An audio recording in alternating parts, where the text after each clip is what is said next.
عظيمة للمنتخب المغربي والشعب المغربي بعد التأهل المستحق، والأول مرة في تاريخ العرب يتأهل نصف نهائي كأس العالم.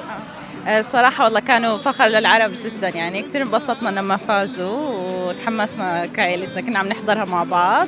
فلا صراحة هذا فوز مش بس للمغرب، فوز للعرب كلهم، يعني للوطن العربي. نفس الشيء، فوز العرب كلها، وبكفي انهم رفعوا اسم فلسطين ووقت المباراة كمان، يعني هذا اشي فخر لنا كمان.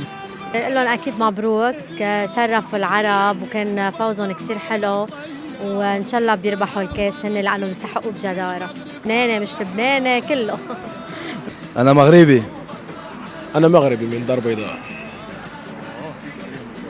جواز المغرب. كيف شفتوا مبارك فوز المغرب؟ مبروك. كيف شفتوا وقفة الأردنية والعرب مع المغرب؟ كل العالم عالم العرب يوقف مع المغرب، وحنا نحسوا بكل العالم العربي واقف مع المغرب في كأس العالم. بدنا نغني للمغرب، يلا. هذه البداية، هذه البداية، ما زال في فلسطين. فلسطين ما شاء الله. والله الانجاز الكبير اللي عملوه، واثبتوا انه العرب قادرين يعني انه يوصلوا لنصف نهائي كاس العالم وياخذوا كاس العالم، ليش لا؟ يعني بالنهايه لاعبيتهم جدا جدا قويين وبيستاهلوا بصراحه، والف مبارك ان شاء الله عقبال جميع العرب ان شاء الله.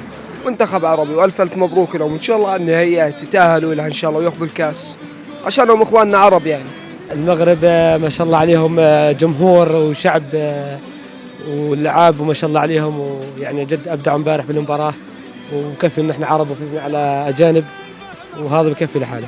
الف مبروك للمغرب، انا من اخوكم العراقي على الاراضي الاردنيه الهاشميه. الف مبروك مني كعراقي لاهل المغرب وبالنيابه عن الشعب الاردني جميعا، الف مبروك لهم.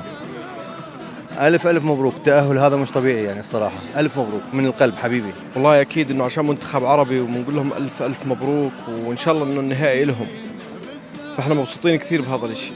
اليوم كل العرب على قلب المغرب. والله الكل، الله يقويهم ان شاء الله يزيدهم، والف مبروك لهم والله، ان شاء الله يكملها هيك وياخذوا الكاس معهم ان شاء الله. الف مبروك للمغرب، وان شاء الله يا رب للنهائي وإشي برفع الراس والله. أمتنا العربية هيك نشوفها دائما في هيك محافل دولية.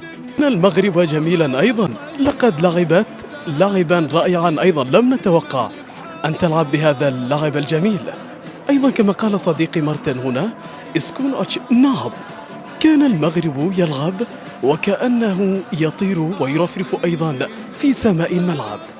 بنبارك لهم على هذا الانجاز، وانجاز برفع الشرف كاول فريق عربي واول فريق افريقي يصل لنصف النهائي، وان شاء الله بنأزرهم ويصلوا النهائي، واحنا قلبا وقالبا معهم من الشعب الاردني للشعب المغربي، واحلى تحيه من الشعب الاردني للشعب من المغرب.